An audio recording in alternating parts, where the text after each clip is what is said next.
الرحمن الرحيم الحمد لله رب العالمين الرحمن الرحيم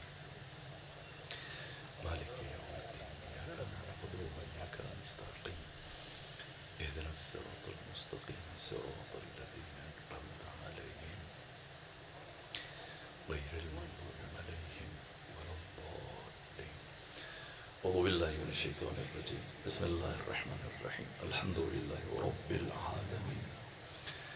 الحمد لله والصلاة على أهلها أما بعد فقد قال رسول الله صلى الله عليه وآله وسلم لو كان الحسن شخصا لكان حسن بن علي لو كان علم شخصا لكان حسن بن علي صلوات الله خاوند فاطمہ.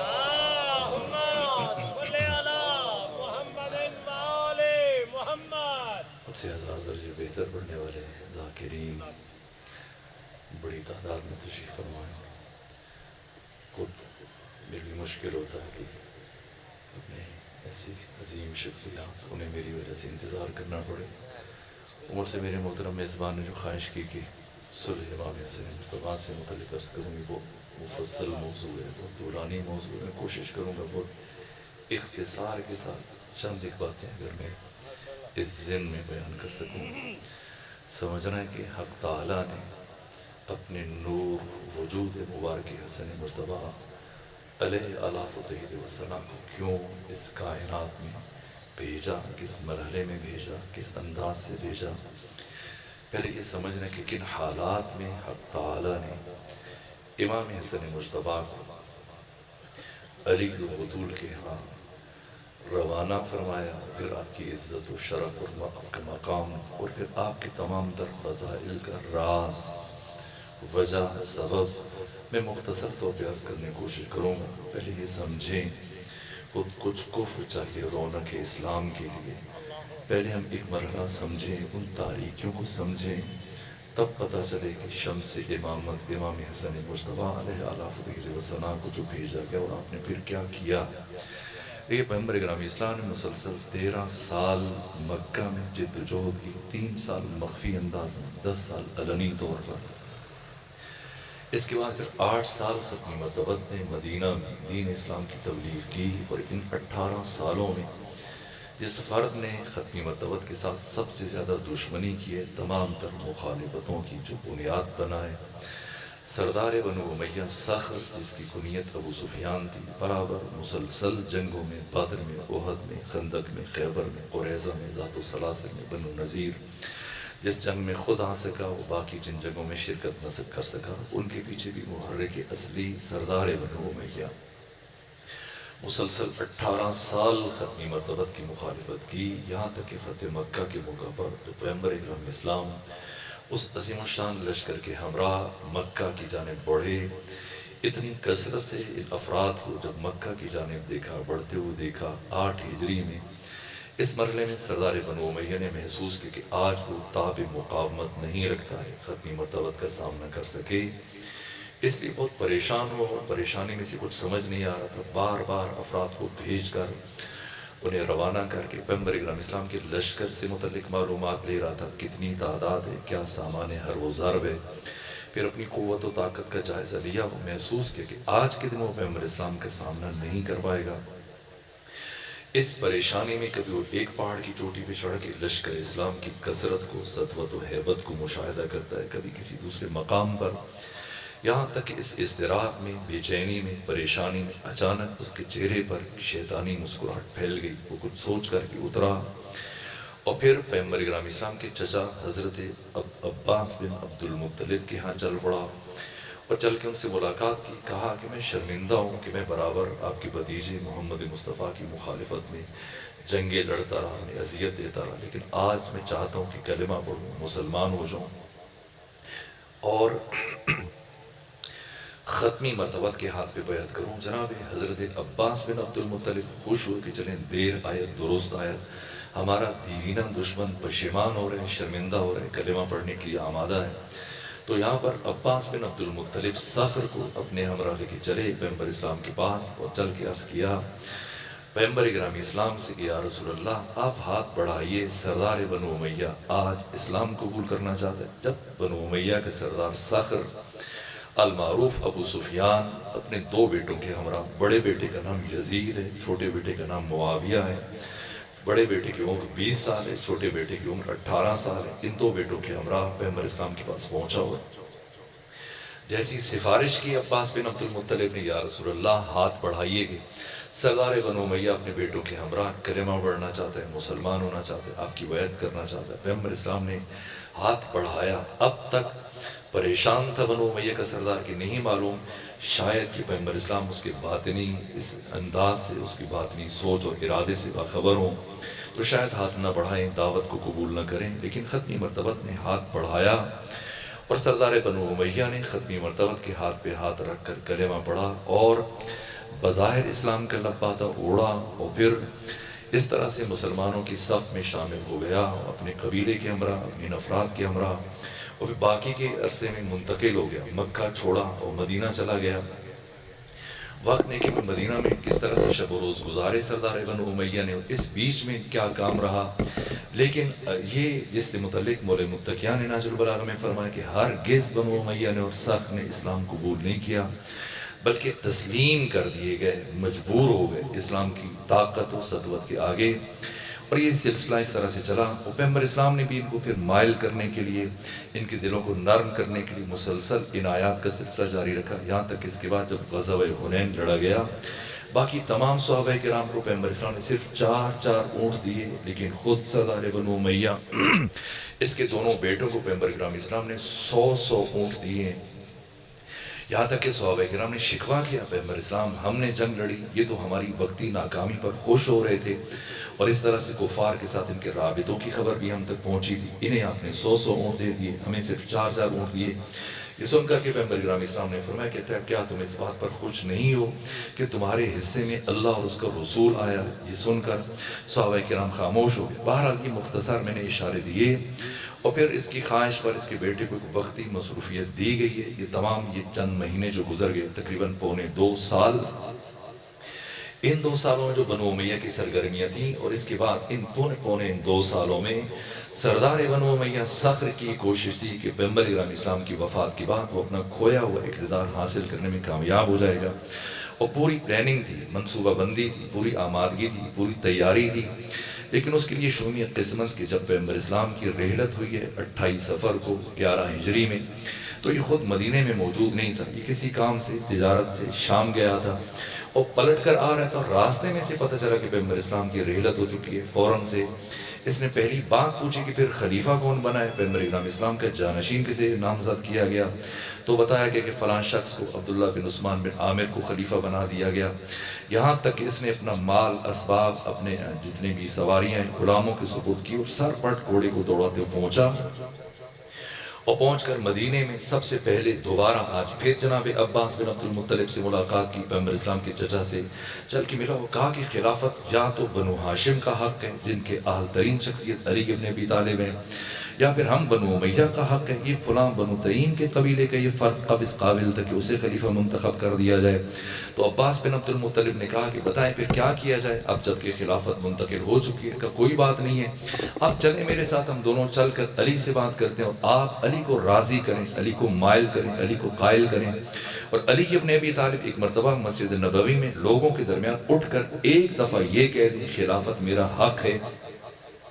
لے کے دینا میرا کام ہے، میں مدینے کی گلیوں کو گھوڑا سواروں سے بھر دوں گا، پیادہ لوگوں سے بھر دوں گا، جتنے سپاہی ہوں گے، جتنے افراد ہوں گے، جتنے گھوڑے اونٹ خچر ہوں گے، جتنا سامان حرب و ضرب ہوگا، سب میری طرف سے ہوگا۔ بس علی ایک دفعہ حامی بھریں کہ خلافت میرا حق ہے، لے کے دینا میرا کام ہے۔ اس مرحلے میں عباس بن عبد المطلب خوش ہوئے کہ اس مشکل وقت میں کوئی ہمارا ساتھ دے رہا ہے، خوشی خوشی چلے، اور جیسے لے کے چلے صخر کو مسجد نبوی میں مولوی متقیان پیغمبر اسلام کی قبر کے پاس بیٹھ کر قرآن مجید کی تلاوت کر رہے تھے۔ ایسے میں آگے بڑھ کر جناب عباس بن عبد المطلب نے عرض کیا، ابو الحسن علی سردار بنو امیہ اس طرح سے پیشنہاد کر رہا ہے، اس طرح سے پیشکش کر رہا ہے، مدد کے لیے آمادہ و تیار ہے، اگر آپ حامی بھریں، خلافت کو قبول کریں اور یہ کہیں کہ یہ میرا حق ہے، تو یہ کہہ رہا ہے کہ لے کے دینا میرا کام ہے۔ مولوی متقیان قرآن مجید کی تلاوت مصروف تھے، آپ نے قرآن مجید کی تلاوت کو روک کر ایک مرتبہ قہر آلود نگاہوں سے سردار بنو امیہ کی طرف دیکھا اور دیکھنے کے بعد یہ جملہ ارشاد فرمایا ابو سفیان خلافت میرا حق ہے، اس میں کچھ شک نہیں، لیکن علی کو یہ بات سمجھ میں نہیں آ رہی کہ تو ابو سفیان مسلمان کب سے ہو گیا، اور تمہیں یہ کس نے حق دیا کہ تم مسلمانوں کے اساسی بنیادی امور میں مداخلت کرو؟ تو نے کلمہ پڑھا ہے، تو محدور الدم ہے، ہم مجبور ہیں کہ تمہارے ظاہری طور پر کلمہ پڑھنے کے سبب سے تم پر تلوار نہیں اٹھا سکتے، لیکن تمہیں یہ حق نہیں کہ تم مسلمانوں کے اساسی بنیادی امور میں مداخلت کرو۔ اس کے بعد حضرت کھڑے ہوئے اور مسجد نبوی تھوڑی دیر میں کھچا کھچ لوگوں سے بھر گئی۔ مکالمہ اس طرح سے حضرت کی آواز بلند ہوئی، آپ مقام پہ کھڑے ہوئے اور پھر یہ تاریخی خطبہ ارشاد فرمایا، یہ نہج البلاغہ کا 5واں خطبہ ہے، فرمایا ایھا الناس شقوا امواج الفتن بسفن النجا وارجوا عن طریق المنافرہ وضعوا تیجان المفاخرہ۔ اور اس کے بعد یہ خطبہ ارشاد بیان کرتے ہوئے فرمایا کہ اے ابو سفیان، جو پانی آج تو علی کو پلانے کے لیے لایا ہے، ھذا ماء آجن، یہ گدلا پانی ہے، وَلُقْمَةٌ يَعُضُّ بِهَا آکِلُهَا، جو لقمہ تو آج علی کو کھلانا چاہ رہا ہے، یہ ایسا لقمہ ہے جو کھانے والے کے گلے میں پھنس سکتا ہے۔ اور پھر حضرت نے یہ جملے ارشاد فرمایا کہ کل خود جب میں نے اپنے حق میں بات کی، اپنی خلافت کے لیے بات کی، تو تم لوگوں نے کہا حرس علی الملک، علی حکومت کا حریص ہے۔ پھر میں خاموش ہو گیا، تم نے یہ کہنا شروع کیا کہ جزیہ من الموت، علی موت سے ڈر گیا، نہ ہیہات بعد اللتیہ واللتی، ہرگز نہیں، بدر احد خندق و خیبر دیکھنے کے بعد یہ کہہ رہے ہو کہ علی موت سے ڈر گیا، نہ واللہ لابن ابی طالب آنس بالموت من الطفل بصدی امہ، اللہ کی قسم ابو طالب کے بیٹے علی کو موت سے اتنی شدید محبت ہے جتنی ایک چھوٹے بچے کو اپنی ماں کے دودھ سے ہوا کرتی ہے۔ پھر اس سکوت کا راز کیا ہے، اس خاموشی کا فلسفہ کیا ہے؟ بل اندمجت علی مکنون علم لو بہت لستربتم اضطراب العرشیت فی طویل بعیدہ، علم کا ٹھاٹھے مارتا بے کنار سمندر جو اللہ نے علی کے سینے میں رکھا کہ جس علم کی ایک جھلک اگر میں انسانوں پر آشکار کروں تو اس کائنات کے تمام انسان یوں کپ کپانے لگ جائیں، یوں تھر تھرانے لگ جائیں، جس طرح انتہائی گہرے کنویں میں ڈول کی رسی کپ کپاتی ہے، تھر تھراتی ہے۔ یہاں پر یہ صاف جواب سننے کے بعد سردار بنو امیہ حاکم وقت کے پاس پہنچا، حزب حاکم کے پاس پہنچا، اور حزب حاکم کے پاس پہنچ کر اپنی سماجی حیثیت کا، اپنی انفرادی قوت کا، افرادی قوت کا، اپنی معاشرتی حیثیت کا، اپنی سماجی طاقت، خاندانی طاقت کا اظہار کیا۔ حاکم سے کہا، حزب حاکم سے کہا کہ آپ کو اندازہ ہے میرے پاس کتنے افراد ہیں، کتنے جنگجو ہیں، کتنا لشکر ہے، سپاہ ہے، میں آپ سے حکومت چھین لوں گا۔ وہ مزاج آشنا تھی کہ آپ کیا بات کر رہے ہیں، اگر میرے پاس حکومت آئی ہے تو آپ خود اس حکومت میں صحیح میں شریک ہیں۔ جہاں تک حکومت کے فائدے کا تعلق ہے، بیت المال کا تعلق ہے، آپ کو ہر کامیابی میں شریک کیا جائے گا۔ جتنا بیت المال پڑا تھا آپ پڑھیے، جتنی بھی تواریخ ہیں سب نے لکھا ہے، سارے کا سارا بیت المال اٹھا کر حزب حاکم نے سردار بنو امیہ کو دیا ہے اس کے ضمیر کو خریدنے کے لیے، اور دوسری جانب وعدہ کیا کہ جیسے ہی حکومت میں وسعت آئے گی آپ کی اولاد کو اقتدار میں شریک کیا جائے گا۔ پھر وعدے کو پورا کیا گیا، یہاں تک کہ پھر 1.5 سال گزرنے کے بعد 13 ہجری میں حزب حاکم نے 46,000 کا لشکر روانہ کیا، جن میں سے پہلے 9,000 افراد شرجیل بن حسنہ کے سپورٹ کی کہ وہ قیادت کرے، اور پھر 9,000 افراد اسی طرح سے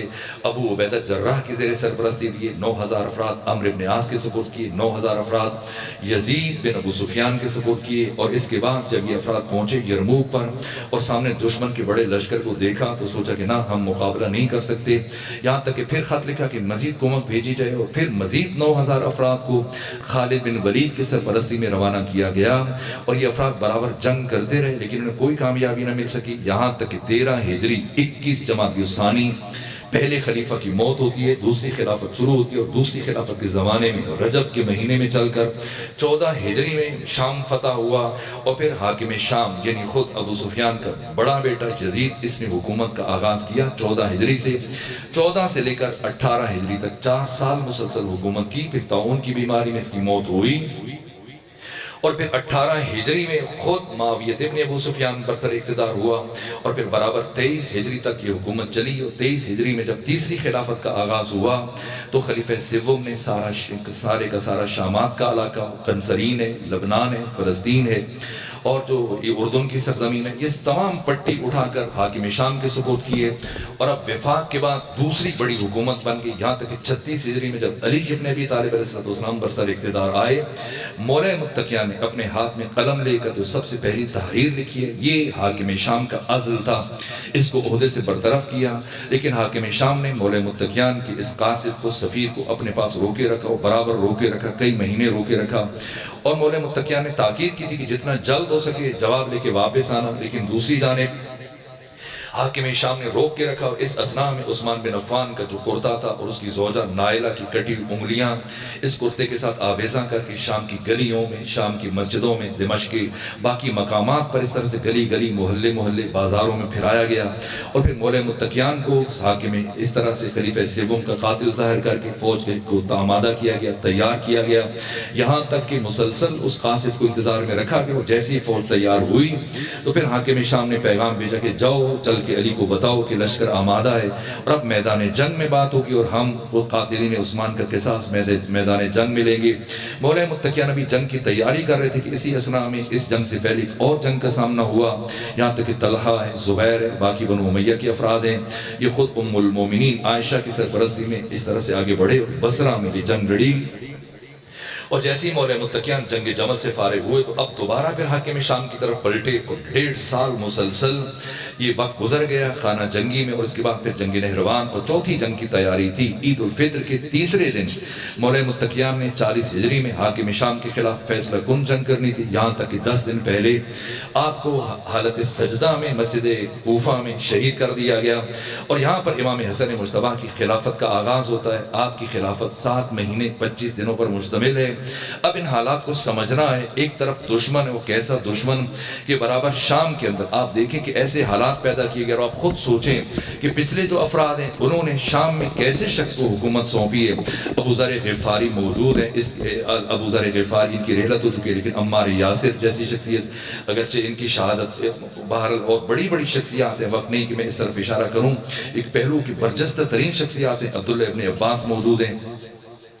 ان سب کی موجودگی میں، بڑی حذیفہ یمانی، ان تمام بڑی شخصیات کی موجودگی میں کس فرد کو حکومت دی جا رہی ہے؟ شام کی حکومت، ایسی حکومت کہ جہاں پہلے اسلام کا نام و نشان نہیں تھا، بس جیسی فتح ہوئی تو کسے بھیجا جانا چاہیے تھا؟ کوئی ایسا سینئر صحابی ہوتا کہ جو اسلام کے حقائق کو سمجھتا، اصول دین کو سمجھتا، فروع دین کو سمجھتا، معارف اسلام کو سمجھتا، قرآن مجید کی تعلیمات کو سمجھتا، وہ چل کر اسلام کا ریپریزنٹیٹیو، اسلام کا نمائندہ بن کر اسلام کی تعلیمات سے لوگوں کو باخبر کرتا، آگاہ کرتا، لیکن ایسے فرد کو بھیجا گیا جسے شاید یہ بھی معلوم نہ ہو کہ اسلام سین سے لکھا جاتا ہے، اسلام سواد سے لکھا جاتا ہے، ایسا فرد جو مؤلفۃ القلوب میں سے ہیں، ایسے افراد جنہوں نے جو کیا ہے، اب شام، اہل شام کو تو نہیں پتہ کہ اسلام کیا ہے، وہ جو حاکم کا کردار دیکھیں گے اسی کو وہ دین سمجھیں گے، اگر وہ بدھ کے دن جمعہ پڑھائیں گے تو اسی کو صحیح، کسی ایک فرد نے اٹھ کر کوئی اعتراض نہیں کیا، جو کام کریں گے وہ دین بنتا چلا جائے گا، یہاں تک کہ روح دین سے بے خبر سردار بنو امیہ، اس طرح سے اس کا بیٹا جب حکمرانہ حکومت چلی، اور ان حکومت کے زمانے میں اہل شام کو، اور پھر اہل شام کی جو خصوصیات ہیں وقت نہیں کہ میں بیان کروں، یہاں تک کہ کوفی جب شام گیا تو اس کے پاس اونٹ تھا، اور اس کے اونٹ پر ایک شامی نے قبضہ کر لیا ہے، اس کو سے چھین لیا ہے، اور پھر بعد میں یہاں تک کہ اس نے جا کے حاکم شام سے کہا کہ میرے اونٹ کو قبضہ کر لیا ہے اس نے، اور اس نے پلٹ کر 50 اہل شام کو اکٹھا کیا اس فرد نے، اور سب سے گواہی دلوائی کہ نہ یہ تو میری اونٹنی ہے، اور یہ اونٹ تھا، انہوں نے کہا یہ اونٹنی ہے، اور یہاں پر حاکم شام نے ایک مرتبہ اس کوفی کو کہا کہ جاؤ چل کر علی ابن ابی طالب کو میرا پیغام پہنچاؤ کہ حاکم شام کے پاس ایک ایسا لشکر ہے کہ جس سے اتنی بھی تمیز نہیں، اتنا فرق نہیں ہے کہ وہ اونٹ اور اونٹنی کے درمیان تشخیص کر سکیں، تو حق و باطل کے درمیان کیسے تشخیص کریں گے؟ میں اس لشکر کو لے کے آپ کے مقابلے میں آ رہا ہوں۔ اب آپ نے سمجھنا ہے مولا متقیان علیہ الصلوۃ والسلام آپ کی شہادت ایسے مرحلے میں ہوں جب آپ چوتھی فیصلہ کن جنگ کی تیاری کر رہے تھے، اور سامنے ایسا دشمن ہے یزید میں، اور یزید کے آباء و اجداد میں، ان حقائق کو میں نے مختلف مقامات پر بہت تفصیل کے ساتھ بیان کیا، کوئی فرق نہیں ہے، ایسا نہیں کہ یزید کا کردار الگ ہے، اس کے باپ دادا کا کردار الگ تھا، کردار وہی ہے، لیکن یزید کے پاس صحابیت کا ٹائٹل نہیں تھا، یہ بہت بڑا عنوان تھا، اور پھر اس کے یہ جو مشکل ہے، یہ جو بنیادی مسئلہ ہے، اس طرح سے کہ تظاہر یزید سر عام فسق و فجور کا ارتکاب کرتا تھا، اور امام حسین نے اسی دن کے لیے انتظار کیا تھا، اسی لیے یزید کے مقابلے میں قیام کیا۔ کیوں؟ امام حسن مجتبیٰ تاریخ انسانی کے شجاع ترین انسان ہیں، جتنے بڑے شجاع علی ہیں، اتنے بڑے شجاع امام حسن مجتبی ہیں، اور خود مولا متقیہ نے دنیا کو بتانے کے لیے کہ میرا بیٹا حسن مجتبی کتنا بڑا شجاع ہے، دیکھیں خود مولا متقیہ کا اپنا بیٹا محمد، جن کی لقب حنفیہ ہے، یہ محمد حنفیہ اتنے طویل القامت تھے، قوی الجثہ تھے، اتنے تنومند تھے، پرہیبت تھے، بہت جاذبات ہیں ان کی شخصیت میں، بہت پرہیبت اور پرجلال شخصیت ہے۔ مورخین نے لکھا کہ یہی محمد حنفیہ جب شام میں گئے اور حاکم شام کے ساتھ جو طاقت و قوت کے اعتبار سے جب گفتگو شروع ہوئی تو کہا کہ اے حاکم شام، اگر تمہارے پاس کوئی بڑے پہلوان ہیں دمشق میں تو انہیں بلاؤ، اکٹھا کرو، آئیں آ کر مجھ سے مقابلہ کریں گا۔ کیسا مقابلہ؟ کا میں بیٹھوں گا، ان سے کہو مجھے اٹھائیں، اور کئی پہلوان مل کر محمد حنفیہ کو اٹھانے کی کوشش کرتے رہے، نہیں اٹھا سکے، یہ پھر خود اٹھے، اور جب خود اٹھے تو پھر کہا کہ اے حاکم شام، ان سے کہو میں خود اٹھاؤں، مجھے بٹھائیں۔ سب نے مل کر کوشش کی ہے، زور لگاتے رہے، نہیں بٹھا سکے۔ اس کا مطلب کیا ہے؟ محمد حنفیہ غیر معمولی قوت و طاقت کے حامل تھے، فرزند امیر المومنین، غیر معمولی شخصیت ہے، عام فرق نہیں ہے۔ جنگ جمل میں مولا متقیہ نے محمد حنفیہ کو بلایا اور فرمایا، خطبہ ارشاد فرمایا، یہ نہج البلاغہ خطبہ موجود ہے بالکل اوائل میں، 9واں خطبہ ہے، 7واں خطبہ ہے۔ مولا متقیہ نے فرمایا، اے محمد حنفیہ جاؤ، فتنے کی جڑ یہ اونٹ جس کا نام عسکر ہے، 20,000 افراد جس اونٹ کی حفاظت پر مامور ہیں، جاؤ اس فتنے کی ٹانگیں کاٹ دو، اس اونٹ کی ٹانگیں کاٹ دو، یہاں تک کہ محمد حنفیہ کو ایک فوجی دستہ دے کے بھیجا۔ اور جناب محمد حنفیہ اس فوجی دستے کے ہمراہ جب چلنے لگے، مولا متقیہ نے روک کر فرمایا، اے محمد حنفیہ سنو، تزول، یہ جملے نہج البلاغہ میں، تزول الجبال ولا تزل، پہاڑ اپنی جگہ سے ہل جائیں، آپ نے اپنی جگہ سے نہیں ہلنا، تدفل ارض قدمت، اپنے قدم زمین میں گاڑ لو، اپنے دانتوں کو مضبوطی سے بھینچ لو، اپنی کھوپڑی کو عاریتاً خدا کے راستے میں دے دو، اور اپنی نگاہوں کو دشمن کے آخری فتح پر مرکوز کر دو، اور یہ یقین رکھو کہ فتح و نصرت صرف اور صرف اللہ کی طرف سے آئے گی۔ اتنی تاکید کے باوجود ایک لشکر بھی آپ کے ہمراہ ہے، فوجی دستہ بھی آپ کے ہمراہ ہے، اور مولا متقیہ نے اتنی تاکید کی، اس کے باوجود جب محمد حنفیہ گئے اور چل کر آپ نے جب چاہا کہ اس طرح سے جیسے مولا متقیہ آپ کے بابا علی نے فرمایا کہ اونٹ کی چاروں ٹانگیں کاٹ دو، تو جیسے ہی آگے بڑھے اتنی کثرت سے تیروں کی بارش ہوئی کہ محمد حنفیہ اتنی طاقت کے حامل ہونے کے باوجود مقاومت نہ دکھا سکے، پلٹ کر واپس آ گئے۔ مورخین نے لکھا کہ دوبارہ مولا متقیہ نے جناب محمد حنفیہ کا کندھا تھپتھپایا، اے محمد کیا کر رہے ہو؟ علی کے بیٹے ہو، آگے بڑھو، فتنے کی جڑ کو کاٹ دو۔ لیکن دوبارہ تاکید کے باوجود، دوبارہ امیر المومنین کی خواہش کے باوجود جناب محمد حنفیہ مقاومت نہ دکھا سکے، اور اتنی کثرت سے تیروں کی بارش ہوئی کہ بلاخر پلٹ کر واپس آ گئے۔ اور جیسے ہی جناب محمد حنفیہ دوسری مرتبہ پلٹ کر واپس آئے، ایک مرتبہ مولا متقیہ علی ابن ابی طالب علیہ فتح وسنا نے اپنے بڑے بیٹے امام حسن مجتبی کو بلایا، فرمایا بیٹا حسن جائیں اور فتنے کی جڑ کو کاٹ دیں۔ یہاں تک کہ مورخین نے لکھا امام حسن مجتبی نے دائیں ہاتھ میں تلوار لی، بائیں ہاتھ میں نیزہ لیا، گھوڑے پر سوار ہوئے اور دشمن کی طرف چلے۔ نہ لشکر ہے، نہ عسکر ہے، نہ سپاہ ہے، اکیلے حسن مجتبی، اور دشمن جو آمادگی کر رہے تھے، تیاری کر رہے تھے کہ اب آپ جو بھی مقابلے میں آئے گا تیر چلائیں گے، تلواریں چلائیں گے، مقابلہ کریں گے۔ لیکن اتنے بڑے شجاع امام حسن مجتبی کہ جیسے آپ گھوڑے پر بیٹھے، ایڑ لگائی، اتنی سرعت سے پہنچے، یوں قلب لشکر کو چیرتے ہوئے، یوں تمام تر محافظین کو، ان کی صفوں کو الٹتے ہوئے، میمنہ کو میسرہ پر، میسرہ کو میمنہ پر الٹتے پلٹتے اتنی تیزی سے آگے بڑھے جیسے بجلی چمکتی ہے۔ دشمن کو سنبھلنے کا موقع نہ ملا، ابھی وہ تیر کمانوں میں جوڑ رہے تھے، آمادگی کر رہے تھے، حملے کے لیے بڑھنا چاہ رہے تھے، لیکن علی کا علی بیٹا اس طرح سے آگے بڑھ کر اتنا مردانہ وار، اتنا بھرپور حملہ کیا کہ ایک ہی وار میں، دیکھیں اس سے پہلے 5 ہجری میں جنگ خندق لڑی گئی، جنگ احزاب لڑی گئی، اور دنیا عرب میں یہ داستان اگرچہ عمرو بن عبدود علی کے ہاتھ سے قتل ہو گیا، 1000 افراد سے اکیلے جنگ کرنے والا عمرو بن عبدود عامری، لیکن اس کی شجاعت کی داستانیں بیان کی جاتی تھی کہ قتل ہونے سے پہلے علی کے سامنے آ کر ایک بار میں اس نے اپنی طاقت کے اظہار کے لیے اپنی تلوار کے ایک وار سے اپنے گھوڑے کی چاروں ٹانگوں کو کاٹ دیا تھا۔ یہ کس سے زبان زد خاص و عام تھی، یہ چھوٹی بات نہیں ہے، ظاہر ان 4 ٹانگوں کے درمیان فاصلہ ہے، اتنی مہارت سے تلوار چلائی جائے کہ چاروں ٹانگیں کٹ جائیں، یہ اپنی قوت کا اظہار ہے۔ اور یہ حسن مجتبی گھوڑا، اس کی ٹانگوں کا فاصلہ مختصر ہوتا ہے، لیکن اونٹ کی ٹانگوں کا فاصلہ نسبتاً طولانی تر ہوتا ہے۔ کون ہے؟ حسن مجتبی پہنچے، تمام تر دشمن تیاری کر رہے تھے، تیر کمانوں میں جوڑ رہے تھے، آگے بڑھ کے حملہ آور ہونا چاہ رہے تھے، لیکن حضرت نے کسی کو سنبھلنے کا موقع نہیں دیا، اتنی تیزی سے جیسے بجلی چمکتی، ایک بار میں اونٹ کی چاروں ٹانگوں کو کاٹا اور چاروں ٹانگیں قطع کرنے کے بعد اسی سرعت سے پلٹ کر اپنے بابا کی خدمت میں آئے، تلوار کو قدموں میں رکھا، مولے متقیہ نے اپنے بیٹے امام حسن مجتبیٰ کو سینے سے لگایا، پیشانی کا بوسہ لیا، اور اس کے بعد دوسری جانب نگاہ اٹھا کر دیکھا محمد حنفیہ جو پہلے 2 مرتبہ جا چکے تھے اور آپ کو کامیابی نہ ملی تھی، ایک مرتبہ ایک آپ کے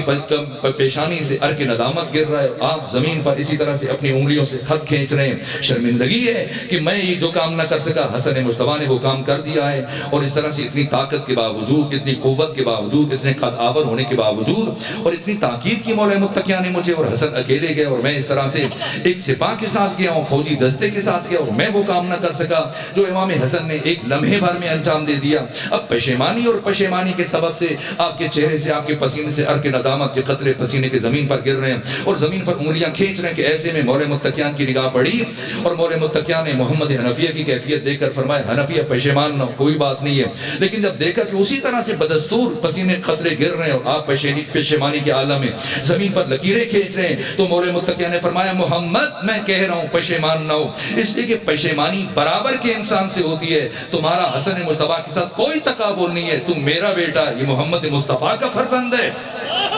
یہ فاطمہ زہرا کا فرزند ہے۔ تو میں کہنا یہ چاہتا ہوں کہ جب خود علی ابن ابی طالب کا بیٹا محمد حنفیہ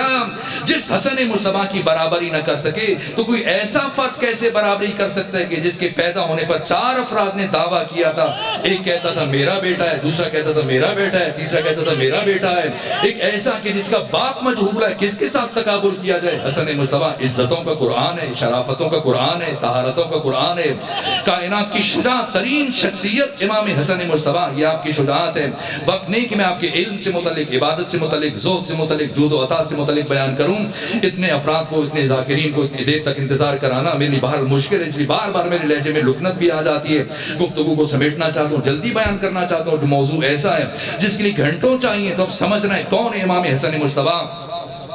کہ حق تعالیٰ نے کی تمام معصومین میں سے، تمام ائمہ دین میں سے، تمام انبیاء اولیاء صالحین اتقیاء جو بھی روئے زمین پر آیا، کسی کے لیے وہ اہتمام نہیں ہے، یہ روئے زمین کا پہلا بچہ ہے جس کا باپ بھی معصوم ہے، جس کی ماں بھی معصومہ ہے، اور پھر آپ کے اس نور کے ظہور کے لیے حق تعالیٰ نے جائے نماز فاطمہ زہرا کو منتخب کیا ہے، ماہ مبارک رمضان کا نقطہ وسط منتخب کیا ہے، 2 نمازوں کے درمیان کا درمیانی وقت منتخب کیا ہے، یہاں تک کہ اعتراف وہ ہوتا ہے جو غیر کی زبان سے ہو۔ کسی نے پوچھا ام المومنین عائشہ سے، یا ام المومنین سفینی بنت محمد، اے ام المومنین عائشہ آپ ہمیں بنت مصطفیٰ سے متعلق کچھ بتائیں۔ مجھے حیرت ہوتی ہے اور اکثر یہ میں جملہ تکرار کیا کرتا ہوں کہ پلٹ کر آگے سے ام المومنین نے یہ نہیں کہا کہ کس کا پوچھ رہے ہو، ظاہر ہے فاطمہ زہرا کے علاوہ کوئی دوسری بیٹی ہوتی تو وہ پلٹ کر پوچھتی کہ کس سے متعلق پوچھ رہے ہو، جیسے ہی پوچھا گیا سمندر کو گوزے میں سمو دیو، کیا خوبصورت جواب دیا جب کہا گیا کہ یا ام المومنین سفینی بنت محمد، کیا جواب دیا؟ کہا کہ ما اقول فی حقہا، میں فاطمہ زہرا سے متعلق کیا عرض کروں، صلت الظہر،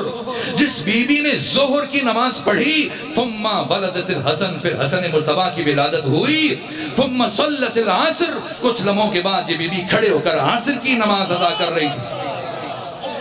یہ طہارت امام حسن مجتبیٰ، اور جب پیغمبر اکرام اسلام کو خبر ہوئی دواں دواں کشاں کشاں آئے، آ کر جیسے پہنچے فرمایا میرا بیٹا حسن مجتبیٰ میرے ہاتھوں پہ رکھیں، اور جیسے امام حسن مجتبیٰ کو اٹھایا اپنے ہاتھوں پر اٹھا کر پیغمبر اسلام نے جو امام حسن مجتبیٰ کے چہرے کو دیکھ کر جو جملے ارشاد فرمائے، اہل تسنن کے علماء، محدثین، سیرت نگاروں نے، مورخین نے اپنی کتابوں میں لکھے، پیغمبر اسلام نے فرمایا لو کان الحسن شخصا لکان حسن بن علی، اگر حسن انسانی شکل میں ہوتا تو میرا بیٹا حسن مجتبیٰ ہوتا، لو کان العقل شخصا لکان حسن بن علی، اگر عقل انسانی پیکر میں ہوتا تو میرا بیٹا حسن مجتبیٰ ہوتا، لو کان العلم شخصا لکان حسن بن علی، اگر علم کو مجسم کیا جائے اور علم پیکر میں ڈھل جائے تو میرا بیٹا حسن مجتبیٰ ہوگا۔ وہ سارے واقعات جن کے بیان کا وقت نہیں ہے کہ پیغمبر کس طرح سے جب آپ کی محفل میں آپ لوح محفوظ کو ملاحظہ کر رہے ہیں اور پھر جناب خضر کا آنا سوالی بن کر اور پیغمبر کا یہ فرمانا کہ مجھ میرے بجائے آپ ان سوالات کو میرے بیٹے حسن مجتبیٰ سے پوچھ لیں، یہ اتنے تفصیلی واقعات ہے کہ ہر واقعہ وقت چاہتا ہے، وہ امام کا علم، آپ کی معرفت، آپ کی عبادت، جود و عطا، آپ کا لقب کریم اہل بیت ہے، کائنات کی سخی ترین شخصیت ہیں، کریم ترین ذات ہیں. کس طرح سے شیخ رازی آل یاسین نے حتیٰ آپ کے ذوق سے متعلق مستقل کتابیں، آپ کی جود و عطا سخاوت سے متعلق مستقل کتابیں. کیونکہ اتنی شخصیات تشریف فرمائے، اس لیے میں روک کر ساری باتیں چھوڑ کر آخری جملے عرض کر رہا ہوں آپ کی خدمت میں. 50 ہجری میں آپ کی شہادت ہوئی ہے، اور 40 ہجری سے لے کر 50 ہجری میں ان 10 سالوں میں امام حسن مجتبیٰ نے کیا کیا میں کیسے عرض کروں؟ وقت گزر رہا ہے تو اشارہ اگر میں چند جملے عرض کر دوں آپ کی خدمت میں. کون ہے حسن مجتبیٰ؟ یہ جو عاشورہ کربلا کے برابر 2 مہینوں سے آپ ذکر کیے جا رہے ہیں، کربلا کی یاد منائے جا رہے ہیں، اسی طرح سے برابر سینہ زنی کر رہے ہیں، جلوسوں میں شریک ہو رہے ہیں، مجالس میں شریک ہو رہے ہیں، دن میں رات میں اپنا آرام چھوڑ کر، اپنی مصروفیات چھوڑ کر جس حسین کی یاد میں، جس کربلا کی یاد منانے کے لیے، جس عاشورہ کی یاد منانے کے لیے وقت ہوتا تو تفصیل سے کھول کر اس بات کو بیان کرتا. یہ کربلا، یہ عاشورہ جس رجسٹر پر لکھی گئی ہے، جس کاپی پر لکھی گئی ہے، جس کاغذ پر لکھی گئی ہے، کربلا عاشورہ جس کرتاس پر لکھی گئی ہے، اس کرتاس کا نام صلح امام حسن مجتبیٰ.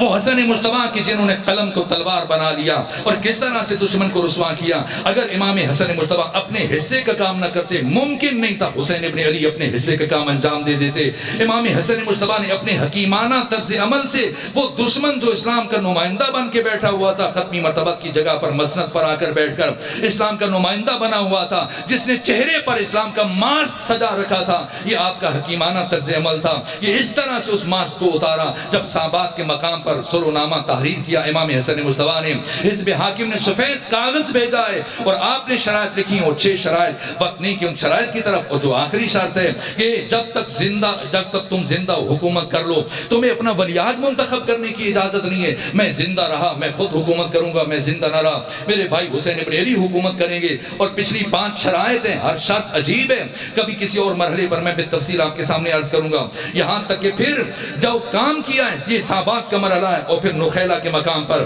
جب شام اور کوفہ کا لشکر آپس میں منحل ہو رہا تھا اور جمع ہو رہے تھے، اور ایسے میں پہلے امام حسن مجتبیٰ نے خطاب کیا. وہ خطاب بہت اہم ہے جو کوفی اور شامی افواج کی موجودگی میں امام حسن مجتبیٰ نے تقریر کی.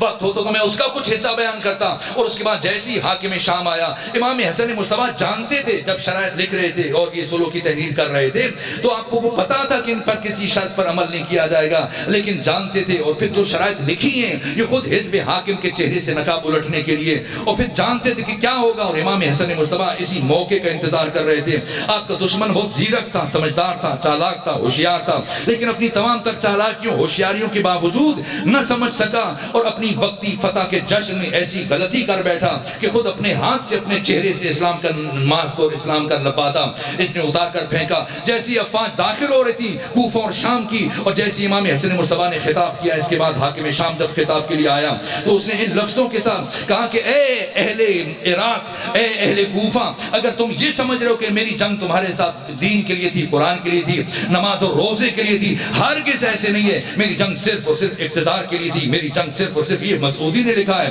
یہ امام شمس الدین ذہبی صاحب تاریخ اسلام انہوں نے لکھا ہے، یہ طبری نے لکھا ہے، بڑے بڑے مورخین نے لکھا ہے. ایک مرتبہ حاکم شام نے، یہ چھوٹی بات نہیں ہے، لوگ اسے خلیفہ سمجھ رہے ہیں، لوگ اس سے متعلق ایک قداست کے قائل ہیں، اور خود امام حسن نے وہ کام کیا ہے کہ حزب حاکم نے اپنے ہاتھ سے اپنے چہرے سے نقاب الٹا. کہا اہل عراق اگر یہ سمجھ رہے تو ہرگز ایسا نہیں ہے. میری جنگ صرف حکومت کے حصول کے لیے تھی جو میں نے حاصل کر لی. جہاں تک ان شرائط کا تعلق ہے جو حسن مجتبیٰ نے لکھی ہیں، انہیں میں اپنے جوتے کی نوک پہ رکھتا ہوں. تحریر پھاڑی ہے اور اپنے قدموں کے نیچے رکھی. یہ وہ مرحلہ جس کے بعد پھر امام حسین کی گفتگو ہوئی، پھر امام حسین کو امام حسن مجتبیٰ نے بٹھایا، پھر خود اٹھ کر جو جملے گئے یہ تاریخی جملے ہیں. یہاں تک کہ یہ 40 ہجری ہے اور اس کے بعد ایک مرتبہ 41 ہجری، اور اس کے بعد امام حسن مجتبیٰ نے اگلے 9 سالوں میں اس طرح سے اپنے دشمن کی حقیقت کو آشکار کیا، قدم قدم پر، مدینہ میں، یہاں تک کہ مکہ میں، یہاں تک کہ خود شام میں، اس کے گھر میں جا کر. اور انہی لفظوں کے ساتھ گفتگو سمیٹ رہا ہوں اور صرف مسائل کا ایک جملہ پڑھوں گا. یہاں تک کہ امام حسن مجتبیٰ نے فرمایا تو بے شک ان شرائط کی نفی کرے، لیکن چونکہ تو نے خود دستخط کر کے کاغذ بھیجا تھا، اب تو پابند ہے اور میں تمہیں اس معاہدے پر پابند رکھوں گا، اور ہر شرط پر پابند کرنے کا تو لازم ہے تمہارے لیے، ان شرائط کے اوپر تو ان کی پابندی کا خیال رکھے گا. یہاں تک کہ ہر شرط سے متعلق بالخصوص یزید کی ولایت عادی سے متعلق جیسے جیسے امام حسن مصطفیٰ کو پتہ چل رہا تھا کہ مختلف شہروں سے، خراسان سے، باقی سرزمین اسلام سے یزید کے لیے بیعت لے رہا ہے، جب مدینہ میں آیا، وہ تفصیلی واقعات وقت نہیں کہ اشارہ کروں، یہاں تک کہ امام نے وہاں پر بھی جو بات کی ہے، جب اس کے 1000 سپاہی موجود تھے، سارے گورنر موجود تھے، ان کی موجودگی میں امام نے اسے وارننگ دی، اگر میں نے سنا کہ تو یزید کی ولایت عادی کے سلسلے میں راستہ ہموار کر رہا ہے تو میں شام تمہارے گھر میں آ کر تمہیں رسوا کروں گا۔ چونکہ مجھے ان جملوں کے لیے اصرار کیا گیا، خواہش کی گئی، تو اپنے عزیزوں کے احترام میں 2 جملے عرض کر کی زحمت تمام کر دوں، باقی میں نے بہت اہم ترین مطالب چھوڑے، کسی اور مرحلے پر عرض کروں گا۔ یہاں تک کہ جب امام کو پتہ چلا کہ ابھی بھی حاکم شام برابر اپنے بیٹے یزید کے لیے بیعت کا سلسلہ جاری رکھے ہوئے، تو امام مدینہ سے چلے شام کی جانب، نہ لشکر، نہ عسکر، نہ سپاہ، نہ فوج، ایک غلام کو ساتھ لیا، بھائیوں کو ساتھ نہیں لیا، کسی عزیز کو ساتھ نہیں لیا، اکیلے حسن مصطفیٰ، یہ آپ کی شجاعت ہے، مدینہ سے شام پہنچے، اور جب شام پہنچے تو حاکم شام کو خبر ہوئی ہے کہ فرزند رسول حسن مصطفیٰ آ چکے ہیں، تو ایسے میں اس نے اس کو اندازہ ہو گیا کہ کس لیے آئے اور مجھ سے کیا بات کریں گے، مجھے بڑے دربار میں رسوا کریں گے۔ اس نے پہلے سے اپنے درباریوں کو، مشیروں کو، خواص کو، سرداروں کو، گورنروں کو تاکید کی کہ کل جب حسن مصطفیٰ میرے دربار میں پہنچے تو اس سے پہلے کہ وہ مجھ سے بات کرنا شروع کریں، آپ باری باری اٹھ کر اپنے باپ دادا آبا و اجداد کی تعریفیں بیان کرنا، اس طرح سے کہ حسن مصطفیٰ وہ ساری باتیں سننے کے بعد اتنا ضد ہو جائے کہ مجھ سے کچھ کہنے کے لائق نہ رہے۔ یہاں تک کہ دوسرے دن جب امام حسن مصطفیٰ دربار میں تشریف لے کر گئے اور باری باری زر خرید افراد، کبھی مغیرہ بن شعبہ اٹھ رہا ہے، کبھی عمرو بن عاص اٹھ رہا ہے، کبھی مروان بن حکم اٹھ رہا ہے، کبھی دیگر افراد اٹھ کر باری باری اپنے باپ دادا کی تعریفیں بیان کر رہے ہیں، اور کئی گھنٹے گزر گئے، یہاں تک کہ کوئی اٹھ کے کہتا ہے کہ علی تو بہت بیچارہ شخص تھا، اس کے پاس نہ زمین تھی، نہ جائیداد تھی، نہ نوکر چاکر، کچھ بھی نہیں تھا، معمولی سادہ لباس پہنتا تھا اور اس طرح سے زمین پر بیٹھ کر غریبوں کے ساتھ کھانا کھاتا تھا۔ میرے باپ کے پاس اتنی زمین تھی، اتنی جائیداد، اتنے نوکر چاکر، اتنے مال مویشی، اتنی کنیزیں، اتنے سونے چاندی کے انبار، درہم و دینار، یہ سب کچھ، اور حسن کا باپ ایسا تھا، ایسا تھا، ایسا تھا، 1 2 3 باری باری آ کر سب توہین کرتے چلے گئے، یہاں تک کہ حاکم شام خوش ہو رہا ہے کہ اب حسن مصطفیٰ اس قابل نہیں رہیں گے کہ کچھ بات کر سکیں، یہاں تک کہ جب سب یہ ساری گفتگو کر چکے تو ایک مرتبہ امام حسن مصطفیٰ نے حاکم شام کی طرف دیکھا اور کہا کہ اتفتخر ہؤلاء علی بالآباء والاجداد، اے حاکم شام تو ان افراد کے ذریعے سے آباء و اجداد کے اعتبار سے حسن مصطفیٰ پر فخر فروشی کر رہا ہے، فخر و مباحثت کر رہا ہے، ان لوگوں کے ذریعے سے حسن مصطفیٰ پر آباء و اجداد کے اعتبار سے فخر فروشی کر رہا ہے۔ سن اے حاکم شام، پہلے میں حسن مصطفیٰ اپنے بابا علی سے لے کر جناب آدم تک، اپنی ماں فاطمہ سے لے کر جناب حوا تک، اپنے تمام آباء و اجداد اور اپنی ساری ماؤں کا کردار تمہارے دربار میں کھلے عام علناً بلند آواز سے سب کی موجودگی میں بیان کرتا ہوں، پھر ان سے کہو کہ آ کر باری باری اپنی اپنی ماؤں کا کردار میرے کان میں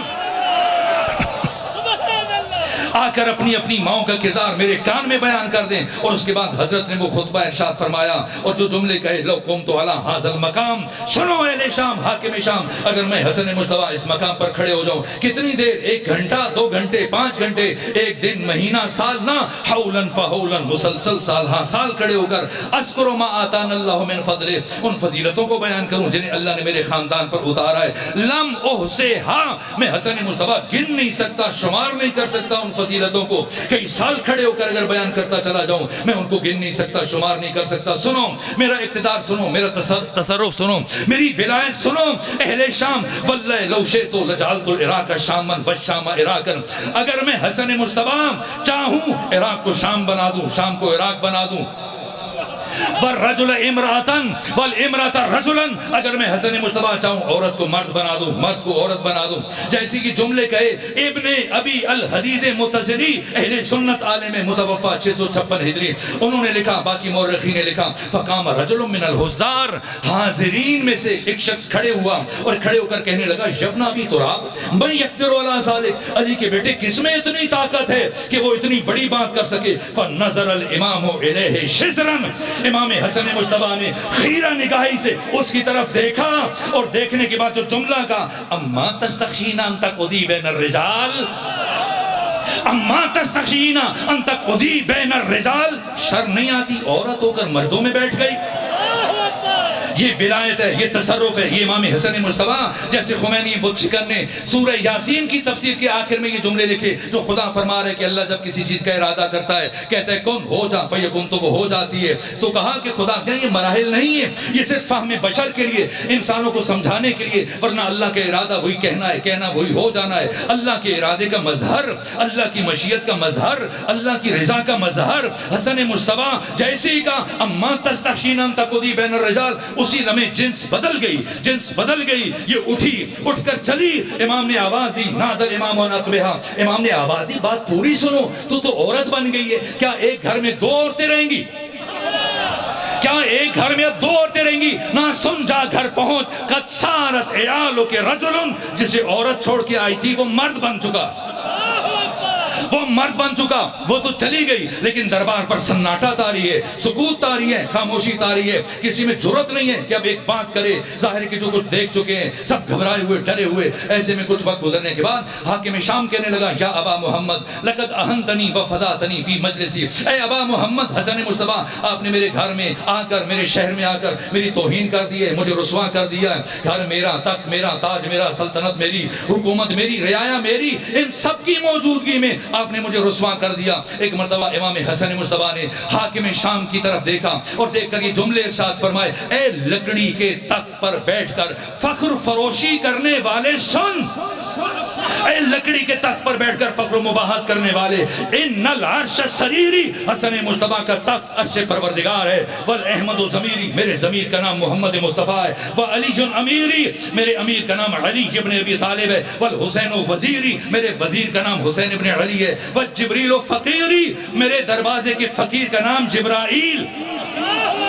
جبرائیل ہے۔ اس کے بعد جو جملہ کہا ہے میں تمہیدن آپ تو جانتے ہیں، لیکن پھر بھی اگر کسی فرد کو معلوم نہ ہو تو اس بچے کے لیے، جوان کے لیے یہ جملہ کہہ دوں۔ جب 2 عرب آپس میں لڑیں، سامنے مار دو تو کہتے ہیں سر، جاؤ راستہ لو، جان چھوڑو۔ اور اگر مرد نہ ہو، عورت ہو، پھر سر نہیں کہا جاتا ہے، سیری کہا جاتا ہے۔ اگر بات پہنچی تو سنیں کیا فرمایا امام حسن مجتبی نے حاکم شام کے دربار میں، فرمایا ان العرش سریری والاحمد ضمیری وعلی امیری والحسین وزیری وجبریل فقیری وان شئت اقول لک سیری، تو بھی انسان بنتا یا تجھے بھی کہہ دوں سیری؟ جیسے امام یہ جملے ارشاد فرمائے اب ایسا سکوت طاری ہوا، اب کسی میں جرت نہیں ہے کہ وہ بات کر سکے، اور دیر تک حاکم شام کے دربار میں سناٹا طاری رہا، جہاں تک کہ کسی کم ظرف کی بات نے اس سکوت کو توڑا۔ کون؟ مروان بن حکم آگے بڑھ کر خوشامد کرتے ہوئے حاکم شام کی ہمدردی حاصل کرنے کے لیے کہنے لگا، اے حاکم شام میں آپ کے ظرف کی داد دیتا ہوں، ہمت کی داد دیتا ہوں، حوصلے کی داد دیتا ہوں۔ آپ نے حسن مجتبی کی اتنی بڑی گستاخی کو برداشت کر لیا، اگر آپ کی جگہ میں ہوتا اب تک حسن مجتبی کا سر حسن کے تن سے جدا کر چکا ہوتا۔ امام حسن مجتبی مروان بن حکم کی طرف بڑھے اور فرمایا، اے مروان بالآخر تو خاموش نہ رہ سکا، اے رسول اللہ کے بیٹے کو قتل کی دھمکی دینے والے، اے رسول اللہ کے بیٹے کو قتل کی دھمکی دینے والے، تو نے رات اسے قتل کیوں نہ کیا تھا جو تمہارے گھر میں، تمہارے حجرے میں، تمہارے حرم کے ساتھ مشغول گناہ تھا؟ تب تمہاری غیرت کہاں گئی تھی؟ مجھے قتل کی دھمکیاں دیتا ہے۔ سن اے مروان، تمہاری حیثیت حسن مجتبی کے نزدیک اس مچھر کی سی ہے کہ جو کھجور کے درخت پر بیٹھتا ہے اور کچھ دیر بیٹھنے کے بعد جب اڑنے لگتا ہے تو وہ کھجور کے درخت سے کہتے ہیں ذرا سنبھل کر، احتیاط کرنا، میں اڑنے لگا ہوں تو تم نہ خیال کر لینا۔ تو کھجور کا درخت اس مچھر کو جواب دیتا ہے، مجھے تمہارے بیٹھنے کا ہی کب پتا چلا تھا کہ تمہارے اڑنے سے مجھے کوئی فرق پڑ جائے گا؟ اے مروان، تجھ جیسے شخص کا اس دربار محفل میں ہونا نہ ہونا حسن مجتبی کے لیے برابر ہے۔ بس میرے عزیزو، ایک مرتبہ امام حسن مجتبی چلے اور شام سے یہ کہتے ہوئے چلے کہ اے حاکم شام، یاد رکھنا میری زندگی میں تو کبھی یزید جیسے ناپاک فرد کو ختمی مرتبہ کی مسند تک پہنچانے میں کامیاب نہیں ہو پائے گا۔ یہاں تک کہ اور فرمایا کہ اگر میں نے سنا کہ دوبارہ تم یزید کے لیے، اس کی ولایت عہدی کے لیے بیعت لے رہے ہو تو میں دوبارہ آ کے تمہیں رسوا کروں گا اور اس سے سخت رد عمل کا اظہار کروں گا۔ جہاں تک امام حسن مجتبی پلٹے، مدینہ آئے اور حزب حاکم نے سمجھ لیا کہ اگر حزب حاکم شام نے سمجھ لیا کہ اگر حسن مجتبی زندہ رہے، ان کی میں موجودگی میں کبھی اپنی خواہش کو پورا نہیں کر سکتا، کبھی یزید کو تک نہیں لے کے آ سکتا، چنانچہ اس نے اشعث بن قیس کندی کو منتخب کیا، قبیلہ کندہ کا سردار، اور اسی کا کچھ بھی ہو جائے میں وعدہ کرتا ہوں تمہاری بیٹی کو، اپنی بیٹے کا بعد میں وہ اپنے بیٹے یزید کے ساتھ اس کی شادی کروا دوں گا، اور اس طرح سے وہ خاتون اول بن جائے گی اور جتنے وسائل میں 10 لاکھ درہم انجام دوں گا. یہ ساری چیزیں کسی طرح سے حسن مرتضیٰ اور تفصیلات ہیں, وقت نہیں ہے. اشعث بن قیس کندی امام حسن مرتضیٰ کے پاس پہنچا, کہا کہ بس میری زندگی کی ایک خواہش تھی کہ ذات ختمی مرتبہ کے ساتھ, خاندان رسالت کے ساتھ میری قرابت داری برقرار ہو جائے, نسبت برقرار ہو جائے. اگر آپ میری بیٹی کی زوجیت میں قبول کر لیجئے, یہاں تک کہ ساری تفصیلات ہیں میرے عزیز و امام حسن مرتضیٰ کی شہادت آج کی مجلس کے اختتام پر پڑھی جائے گی, اب تفصیل سے سنیں گے. میں تکمیل مجلس کے لیے بس ایک جملہ عرض کر کے جا رہا ہوں. حسن مرتضیٰ تاریخ انسانی کے وہ مظلوم ترین انسان ہیں.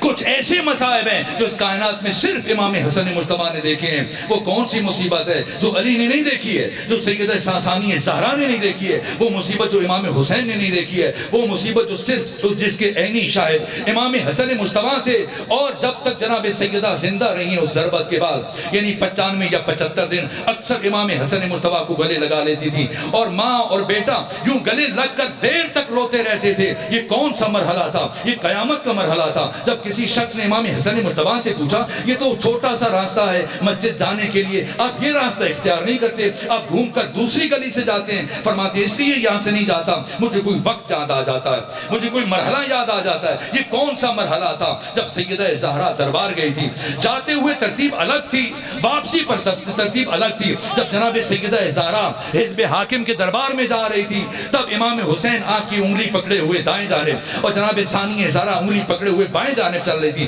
بنو ہاشم کی خواتین کے جھرمٹ میں. لیکن جب خطبہ دیا تو خطبے کے بعد دوسرے مرحلے میں ایک مرتبہ امام حسین اپنے بابا علی کے ساتھ واپس آئے, اور ثانی زہرا کو بھی خود مولا متقیان اپنے ہمراہ لے کے آئے, اور پھر سیدہ زہرا وہ پیچھے پیچھے آ رہی تھی. واپسی پر یہ ترتیب بدل گئی ہے. امام حسن جاتے اپنے بابا علی کے ساتھ گئے تھے, واپسی پر اپنی ماں فاطمہ زہرا کے ہمراہ آئے تھے, لیکن علی پہلے گھر پہنچ گئے, سیدہ زہرا پیچھے پیچھے آ رہی تھی. اور اس اثنا میں کیا ہوا, جب حزب حاکم نے پہلے مرحلے میں وہ تحریر پھاڑی تھی, جس کے بعد بی بی نے خطبہ دیا, جس خطبے سے مجبور ہو کر ایک مرتبہ لاجواب ہو کر حزب حاکم نے دوبارہ تحریر لکھی. فتح لوٹانے کی جب تحریر لکھی اور وہ تحریر سونپی سیدہ کو, اور سیدہ تحریر لے کے چلی, تو دوسرے فرد نے پوچھا کہ آج یہ تحریر کیوں لکھ دی؟ کہ میں کیا کرتا جب میں لاجواب ہو گیا, میرے پاس کوئی راستہ نہیں بچا تھا, میں نے اس لیے تحریر لکھ دی. اس دوسرے فرد نے کہا آج اگر تحریر دے رہے ہو تو کل خلافت بھی دینا پڑے گی, اگر آج فتح دو گے کل خلافت بھی دینا پڑے گی. تو کہا پھر کیا کر سکتا ہوں؟ کہا تم خاموش رہو, اب میں دیکھتا ہوں. یہاں تک کہ وہ دوسرا فرد دوڑا دوڑا آیا, اور جب پہنچا ابھی سیدہ گھر نہیں پہنچی تھی. بس مختصر میں اشارہ کروں گا, یہ قیامت کا مرحلہ ہے. شیخ عباس قمی صاحب مفاتیح الجنان نے اپنے مقتل بیت الاذان میں لکھا, ایک مرتبہ وہ شخص دوڑا دوڑا پہنچا, سیدہ گھر نہیں پہنچی تھی. یہ سامنے آ کر رکا اور کہنے لگا نبی زادی وہ تحریر مجھے واپس کر دیجئے. فرمایا وہ ہمارا حق ہے, میں کیسے واپس کر سکتی ہوں؟ کہا نبی زادی وہ تحریر واپس کیجئے, ورنہ میں زبردستی آپ سے لے لوں گا,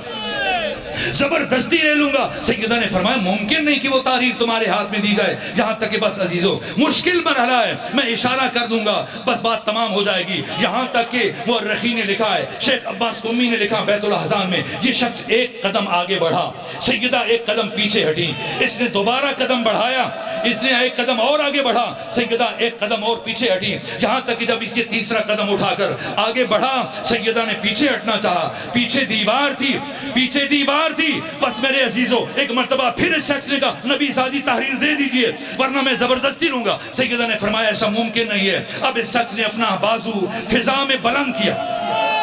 کچھ ایسا ظلم کیا, نبی زادی اس گلی میں گری ہے اور آپ کا رخسار اطہر زخمی ہوا. یہ وہ مصیبت ہے جس کے عینی شاید صرف امام حسن مجتبیٰ تھے. اپنی والدہ گرامی کو اٹھایا اور پھر زندگی بھر جتنے دن سیدہ زندہ رہی ہمیشہ جناب امام حسن سے کہتی تھی اپنے بابا کو نہ بتائیے گا, وہ گلی میں کیا ہوا اپنے بھائی کو نہ بتائیے گا, اپنی بہن زینب کو نہ بتائیے گا.